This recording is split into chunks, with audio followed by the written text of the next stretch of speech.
All right, let's take a look at what happens here. Looks like these guys are having some fun in the mountains. There's a little foot down.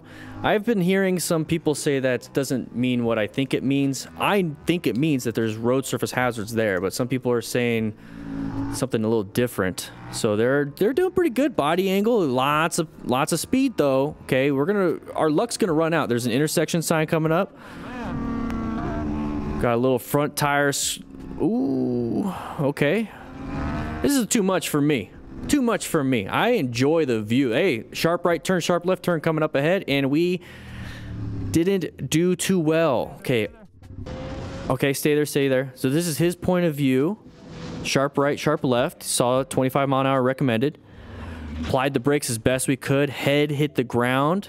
Okay. What a way to damage a bike. Let me help. Don't pick it up just yet. We're still kind of in that mode. Okay, one person should be able to pick up the bike if they do it right. Yeah, you're not hurt at all, right? Okay, so he's saying no. I could see that turn. I was slowing down and you were going way too fast for the turn. Yeah, thank you. Captain Obvious. All right, you guys were going way too fast for all of these turns. Okay, so we already saw kind of like the behavior of everything. Just remember, riding this fast and applying the brakes this hard before turns and accelerating, it's a lot of G-forces on your body, and it does wear you down. Write in the comments if you felt that, like after just a decent ride in the mountains or in the canyons or whatever, just having just a little bit of fun. It's kind of exhausting. When you really push it, it really is exhausting. So just imagine after doing this for, let's say, 30 minutes, and we just continue, and then all of a sudden something a little bit more technical, a little bit harder pops up, and you don't have the energy physically, cognitively, anything, and it just doesn't want to work for you, and then you crash. And that's one of the problems, just one of them out of all of this. It could just be he has the skill and just failed. Who knows? But also think of that aspect of we just kind of failed because our body failed, our brain failed, our everything failed. Not good. So one thing that we can do to not really worry about most of that stuff is to just be a little bit more introspective and aware of the situation. We should be in orange stage anyways in these mountains and these curves, because you don't know gravel, road surface hazards, any roadway users coming out and trying to hit us, you know, crossing the lines, because they're also having a ton of fun. The other stuff is that if we just slow it down, we can avoid so much. So just like tell yourself, I'm going to take it a little bit slower.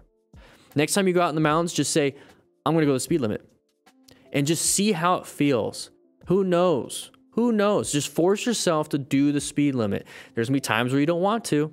And there's probably times before I just said this that you just constantly never did the speed limit. Just do it once. Waste the day on my advice, please. Just waste it. See how you feel afterwards. See if it was something that you enjoy. See if it was something you didn't like. Just like if you're trying a new dish for the first time. I don't like broccoli, but who knows? Maybe in 2 years you might. Hey, maybe it's been 2 years of riding. Maybe you're going to like going the speed limit now. Who knows? Because right here, we went a little bit too wide. Imagine a car coming. Okay? Imagine the EMS personnel getting on scene if there was something major that happened. And this is why we always carry a rescue pack, just in case. You know how to rescue someone with the card. You have a sling and swat that you can make right here. Emergency blanket, tourniquet, bleeding control supplies, 4x4s, 5x9s, scissors, and the cool Smart Rider patch. Guys, just grab one of those, please. At least grab a rescue booklet so you know what to do in case your buddy crashes. Just in case. Please, please, please, please. Because this right here, you don't want this to be the end of your friend. Okay? You don't want this to be the end of your friend. It's not good. Please be careful, guys. Please be careful. Links are in the description for everything. Quick shout out to our sponsor, CARDO Bluetooth Systems. We use the PackTalk Edge here at the DDTF crew, but I've used the PackTalk Slim. I've used the PackTalk Bold. All of them are great systems. Check them out. Links in the description for a discount. We're supporting our sponsors because they support us and they support this training that we're trying to be doing. So let's go ahead and jump into the next video and figure things out. What is the best way to park a motorcycle? Best way to park a motorcycle is going to be the one that's going to be the easiest for you to get out of that parking space.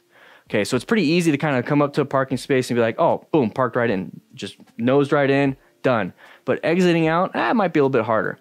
So if it's on an incline like this and you're coming in this way, okay, nosing it wouldn't be good. Nosing would be good because if you try to back it in with your Flintstone feet, it's gonna be difficult going against gravity. So nosing it in and then being very careful coming out of that parking space. Either get off the bike and walk it out, or get on the bike and tiptoe it, or whatever it is that you can do, and then you go ahead and get yourself out of there.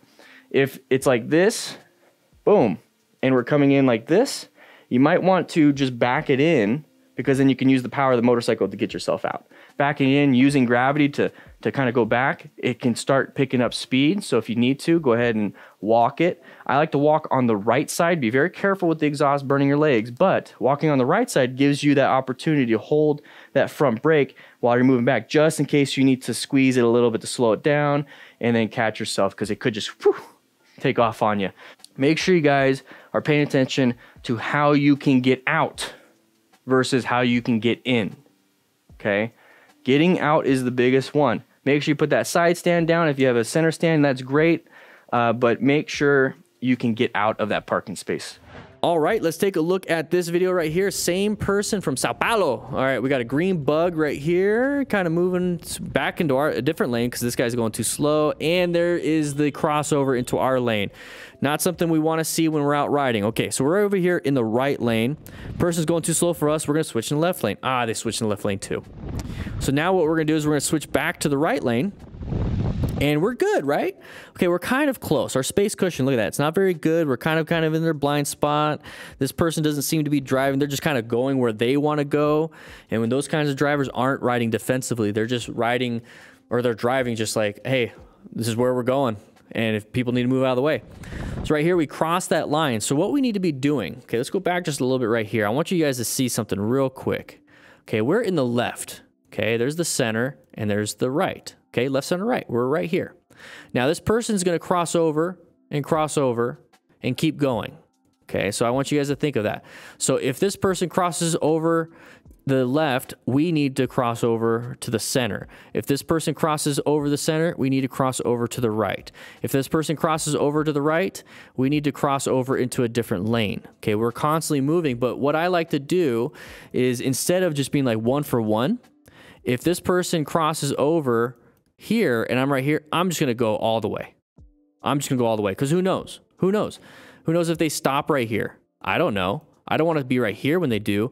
I want to continuously go over just in case they go over. I'm going to do it real quick, do it nice and easy. You can do it smoothly, but I'm going to go over to this other lane. If I have this open lane right here, that's where I'm going. I don't care. I don't care. I'm not going to honk and rev bomb to hopefully they see me. I'm going to switch over completely. And that's kind of what happened here, but I'm going to make it very purposeful and get myself there. I'm not going to just kind of trot over there. So make sure you guys do that. Don't be like this rider and just make it super.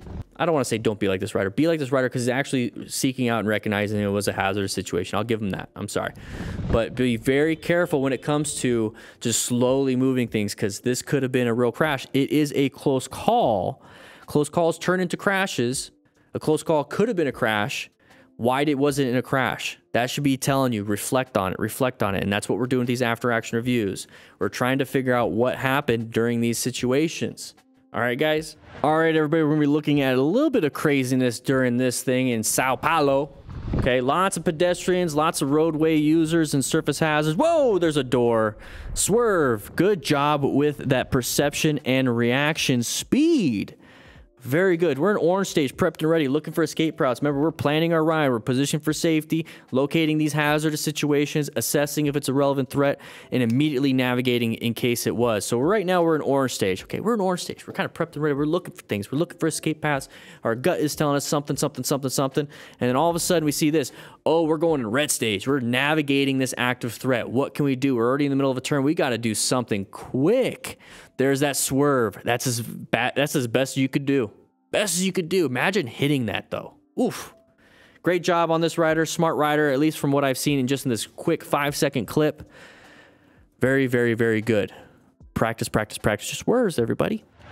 All right, everybody, let's go ahead and take a look and see what happens in this video right here with the MT-09. Big open lane. We got an idiot on a phone and just running across. We have an intersection right here. Why didn't this person just go through the intersection, or at least in the crosswalk? So one of the things that we can kind of take away from this is that, one, obviously that pedestrian was a dum-dum, but two, this is a really good case of bad line of sight. If you notice, we can't see anything off to the right because we have all these vehicles blocking us. So I'm pretty worried about that. Now, typically I'm worried about other vehicles, but we're coming up to an intersection. We got some pedestrians here. You guys still got to keep them in mind, but I'm worried about other vehicles. So when I see like a big gap between vehicles like here, more than likely somebody can pull out. But with a pedestrian, you don't need a big gap. But if you see anybody, especially when it's a green light, having brakes and not moving, there's probably something in its way. Should cause you to be like, that's kind of weird. That's kind of weird. But yeah. Make sure you guys grab a quad lock, link in the description for that. But come up to here, there is that gap. We see it. We see it. We just barely started to accelerate. We have oncoming traffic. Look at all these different hazards. We are lane filtering in a position of unsafety. So we're coming up to here. This guy's going to run, kind of a dum-dum. Mask doesn't work that way when it's below your nose. Yep, you look like a dork. Look like a dork. Now we're like, what is going on? So we got to switch over into our lane. We got honked at. So it's just kind of a terrible situation. At the end of the day, it's not actually that terrible. At the end of the day, we didn't hit anybody, and at the end of the day, we didn't get hit. So it's actually a pretty good day. It's an embarrassing situation, I guess. Just, I'm happy nobody got hit.